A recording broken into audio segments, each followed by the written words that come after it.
Here's my delightful homemade corned beef pie, and it's with homemade flaky pastry.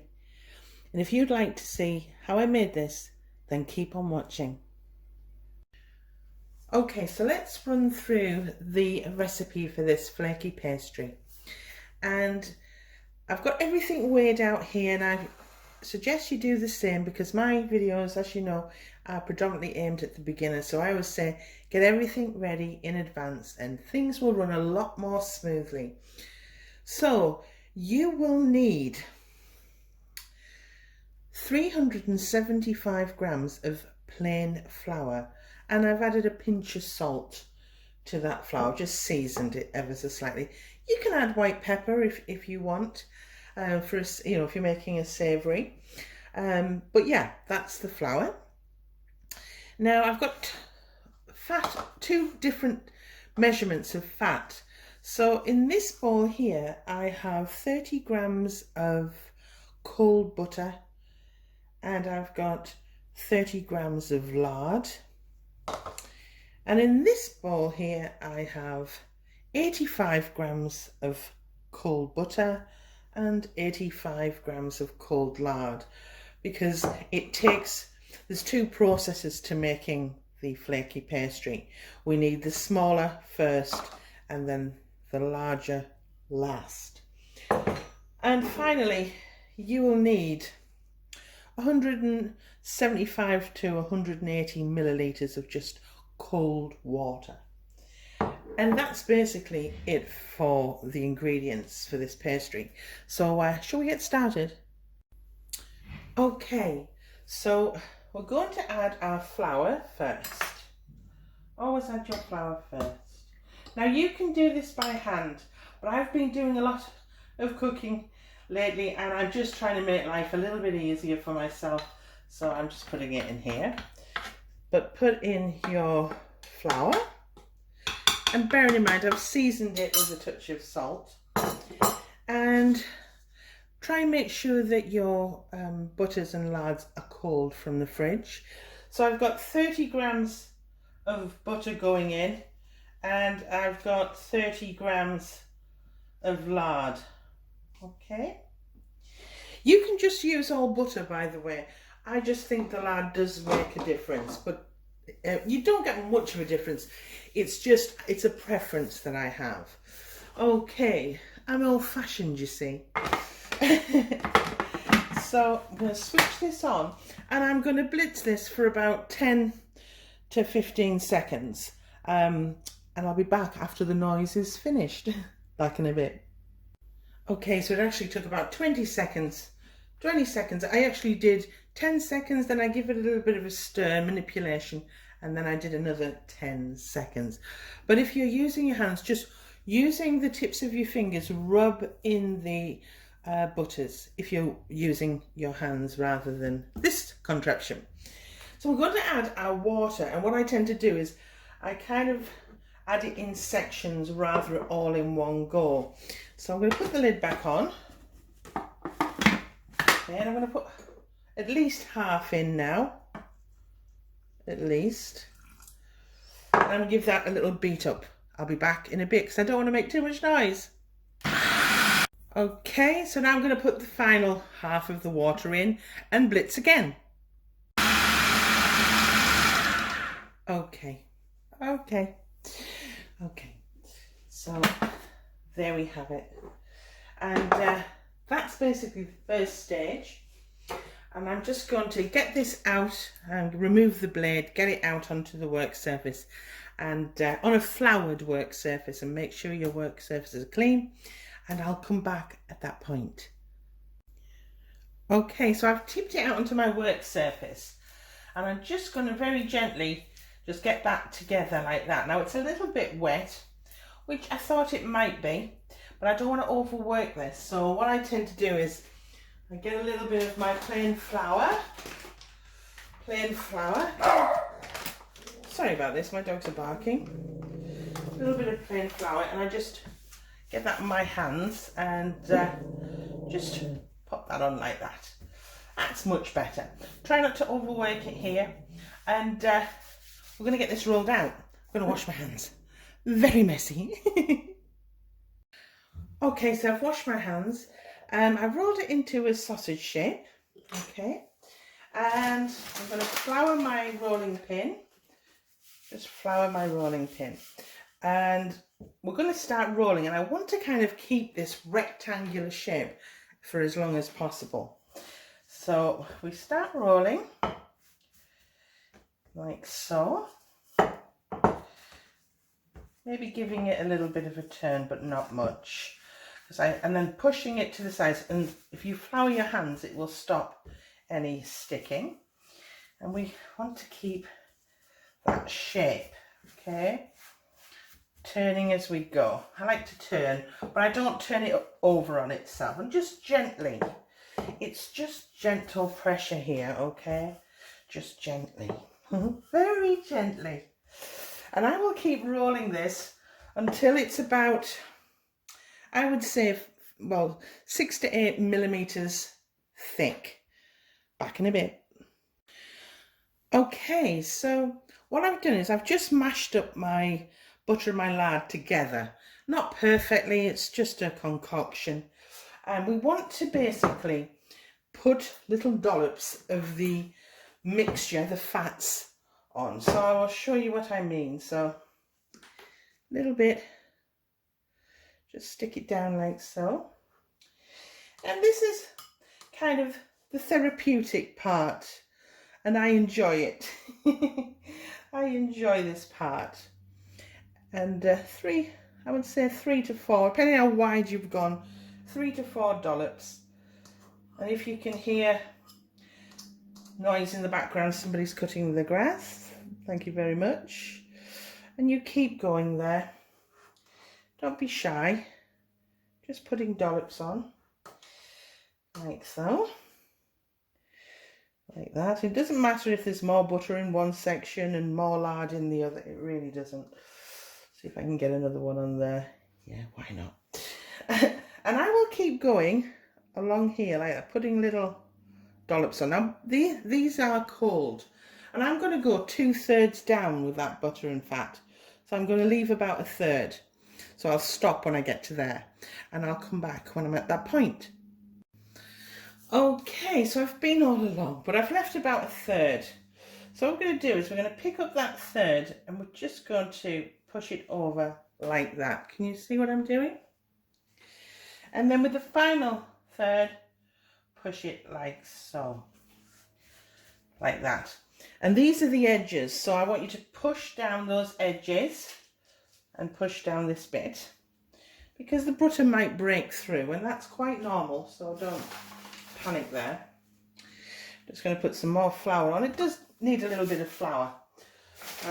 It does require it, and it won't harm the pastry.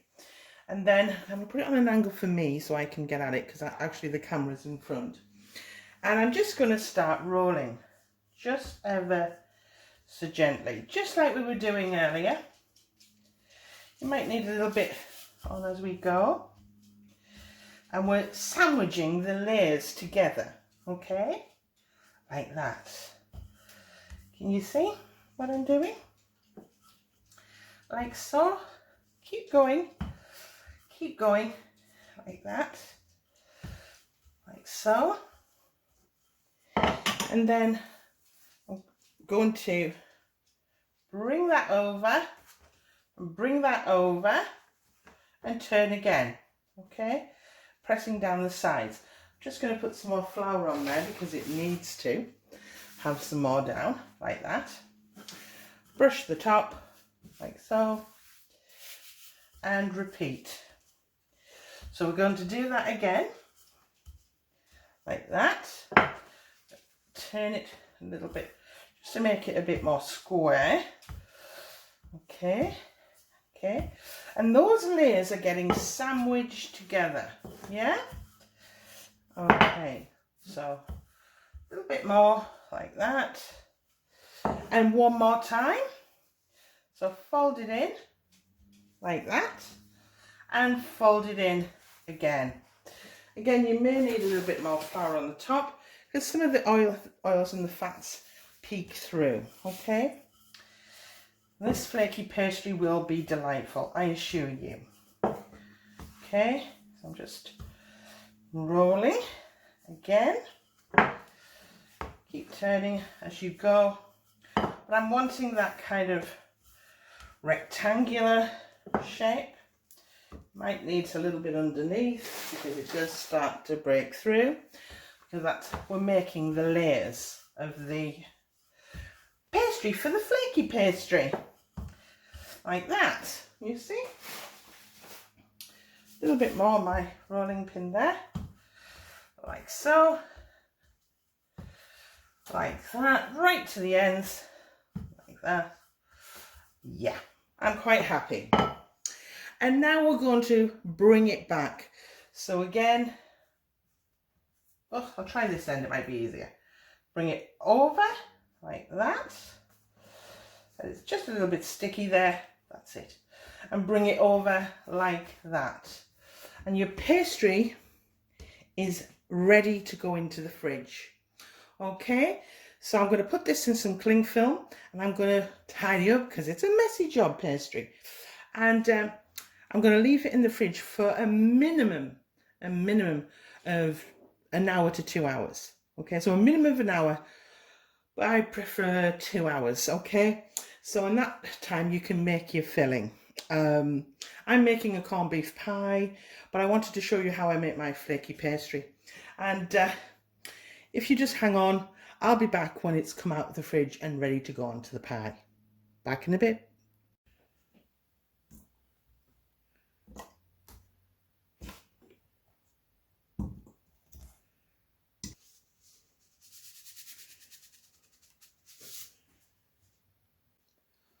Okay, so if you want to skip how I make this corned beef pie filling, I will put the time here. But if you want to see, just keep on watching. So I've got my strained boiled potatoes, and while they're hot, begin mashing, okay? Begin the mashing and get them soft, like so. Start to give them a good mash and a good beat. Always best to do it when it's hot. And I treat this potato exactly how I would treat it if I was making regular mashed potato for the family. So I season quite well, and I like white pepper, but choose your favourite, and be generous with the pepper too. And I also put a touch of butter, about a tablespoon, just about. Put that in, and I will mash this off camera because I have been told I mash very loudly. So I'm going to mash these together and I'll come back. Okay, so while it's still hot and I've mashed that potato, I'm going to add my corned beef. Okay, I've just chopped it up a little. And because the mashed potato is hot, it will melt the corned beef. So start mashing. Start mashing. And it will soften, I promise. And I'll do this off camera. Okay, so I've mashed it all together. And it's still warm. I can still see the steam rising.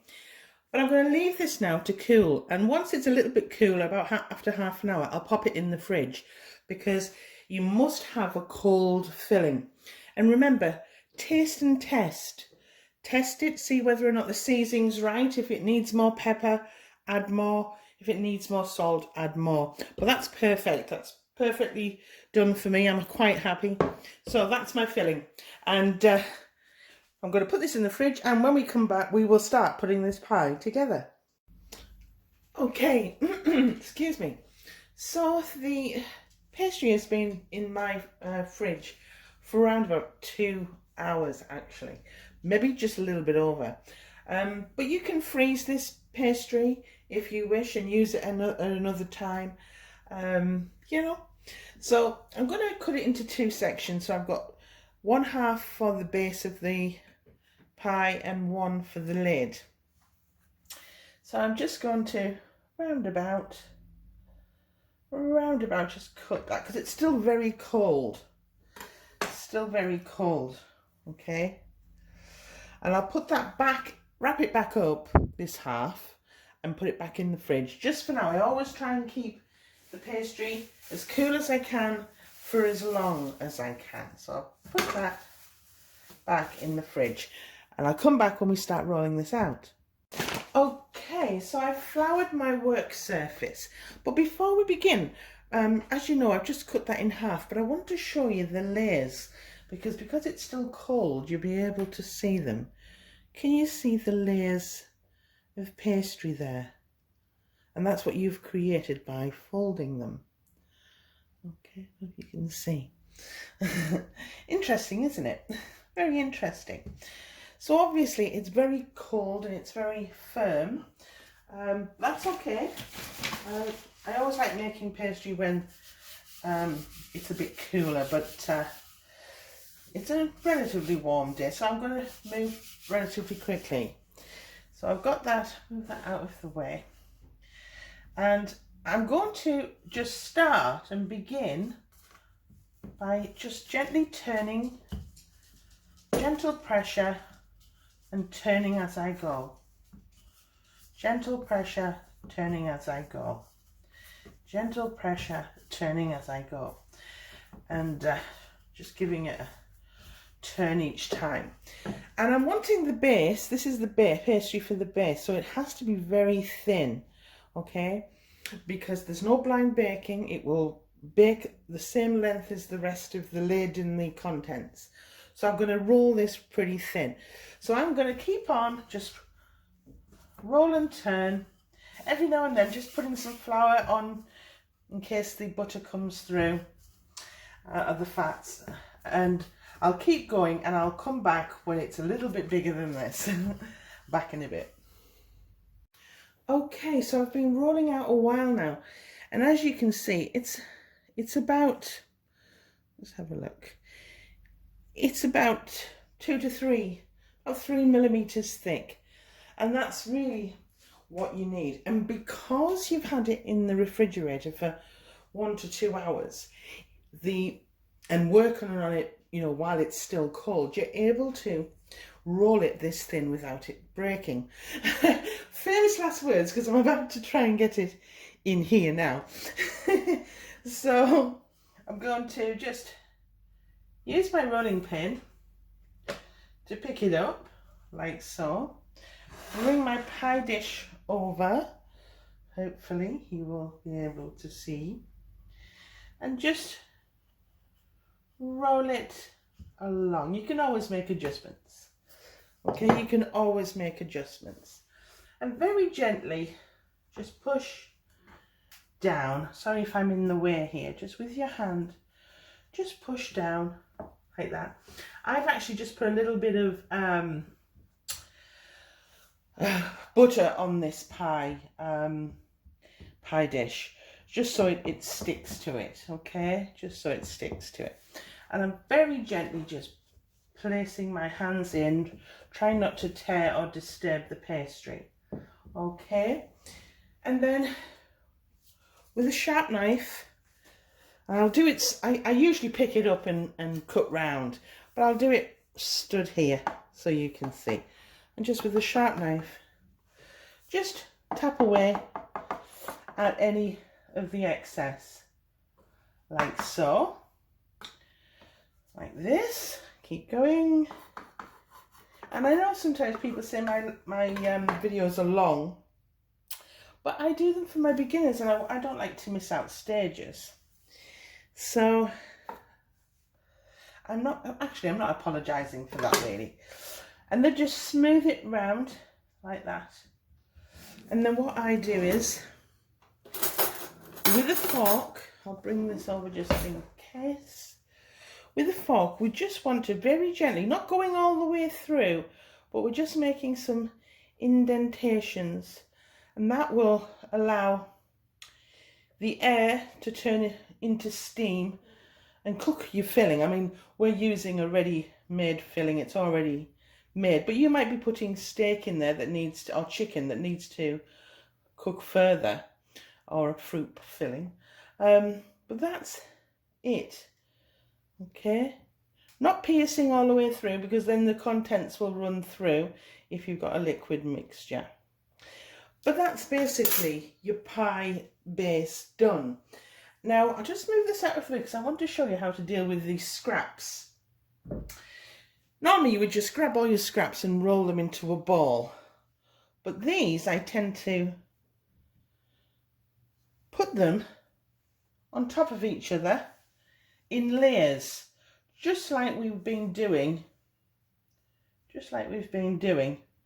with the pastry itself, and fold it over like so, and then put that back in the fridge, and you can roll that out if you need it, or you can freeze it. It'll last in the freezer for another project, but I tend to just use my pastries as I need them. I don't tend to freeze pastries for longer than overnight. Okay, so I'm going to wrap this up, and then we're going to get on with filling this wonderful magical corned beef pie with its filling and getting that lid on. Back in a bit. Okay, so I actually put this base in the fridge just for about 10 minutes, and I'm going to add its filling now. Now this filling is totally cool. Well, it's actually cold. Please don't put warm filling on pastry because you'll melt your pastry. All right, so, oh, it's very cold. It's been in there a while. So that's perfect for me. And so we're going to get this corned beef mixture in. But you can put whatever filling you want. Now, I don't like small, thin pies.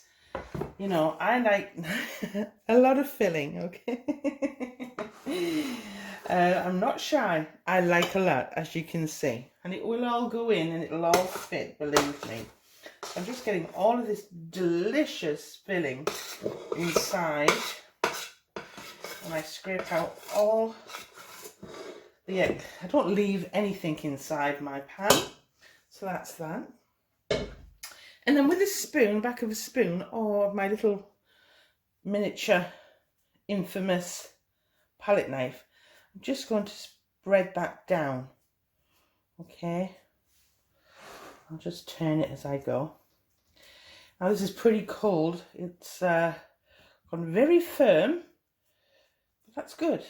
That's what I want. I'm just patting that down as even as I can, turning as I go, making sure that that filling is as even as possible. Because if you think about it, you don't want loads of filling at that end and no filling at that end. You want it as even as possible. And I'm just going around. You can use the back of a spoon, it's just as good. I always do if this one's not about. Don't think I've got a special piece of equipment. Oh, sorry about that. My little Bichon has been naughty again. Or someone's walked past the front. So, not that they should be, but they may have. And that is that. I'm going to put that back in the fridge and I'm going to roll out my lid and I'll be back. Okay, so we're going to get this lid done. Same thing applies. A little bit of flour on there.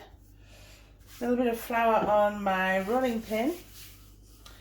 And we start to roll gently. Now we don't need it as thin for the lid. And we don't need it as big, okay? So I'm just half turns and roll. Half turns and roll. Half turn and roll. And I will keep doing this off camera because it is laborious and this tutorial is pretty long. Back in a bit. Okay, so I've rolled out my pastry and I've got my corned beef pie out of the fridge. Oh, get that oven on, please. It must go in a preheated oven, okay? All the temperatures will be here and times. And what I do is I use some milk just as a glue. And I use milk as well to baste the top. So I'm just going to put some milk all along the edges. And it's basically like a little glue so that the pastry will stick to it.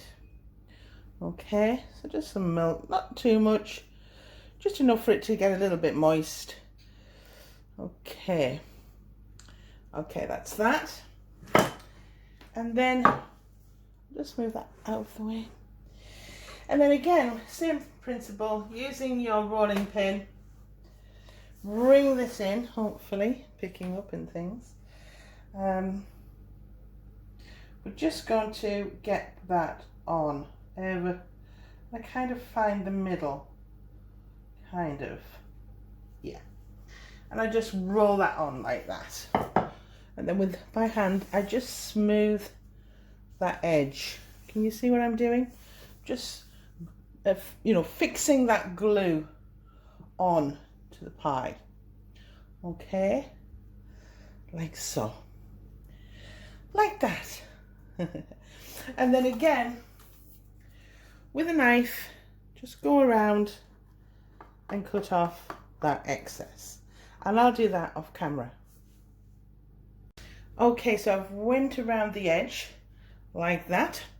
And what I do with a sharp knife, I mean, you can decorate this as flamboyantly as you want, but this is for beginners, so I thought I'd better just make it basic, shall I? And I'm just going to put a couple of slashes in the middle of thereabouts, maybe another one for luck. And I'm going to place some milk on. And people do add egg yolks, and I don't. I don't like it. I don't know if you've ever used an egg yolk as a glaze. It looks absolutely stunning, but it tastes sweet. And I don't like the sweetness, okay? Oh, yeah, I just don't. So I prefer old-fashioned, and it's a little less expensive. It's just a little bit of milk, and I go around the edge. And I just love corned beef pie. It's such a versatile pie because it can be eaten hot or cold. It's predominantly traditionally British. I don't know whether it's made any other part of the world, but I know here in England it's one of our favourites, isn't it? Absolutely. And if, God willing, we're allowed people into our homes or gardens, because the weather's getting nicer, it's great to make this up in advance before your guests arrive, and everyone will love it. The children will love it. Everyone absolutely adore it. They really will. So, and the adults, especially the adults. Don't look, I'm not counting calories here, because if you are, don't make it. You know, just grab yourself a salad. But I've put my glaze on, my milky glaze. But I don't use egg yolks to glaze. It gives a sweetness that I'm not fond of whatsoever, and it changes the delightfulness of the pastry. Okay, right. I'm going to get this into the oven, and I'll be back when it comes out. Back in a bit. Okay, I'm going to get this out of the oven. Oh, goodness, goodness, goodness me. It's hot. Woo. Woo. There we go. There we go. My flaky pastry looking absolutely divine. And it's got a lovely golden colour. It was in the oven for 40 minutes. But I always say check it at 35 and see how you're going. But this took 40 minutes in a preheated hot oven. And it's delightful. And you can see, just by looking at it, the layers here. If you look there, you can see the layers of that flaky pastry. Now it's piping hot, it's just come out of the oven. But I'm going to let this cool down, and if you hold tight, I'll come back and show you what it looks like when I've cut it. Okay, it's a little bit late in the evening, but I did cut a big chunk here, big chunky slice. We all like a big chunky slice. And as you can see, a nice, deep, thick filling. And that pastry is so buttery and so light. You will absolutely love it. And if you do try this flaky pastry recipe, please comment below and let me know, because it really does make a big difference to me. It makes me feel all warm inside. Well, thanks for your time. Don't forget to hit like if you've liked the video and subscribe if you haven't already. Also, pop over to my Instagram, Mystery Baker X, and show your support there. Thanks for your time. Bye.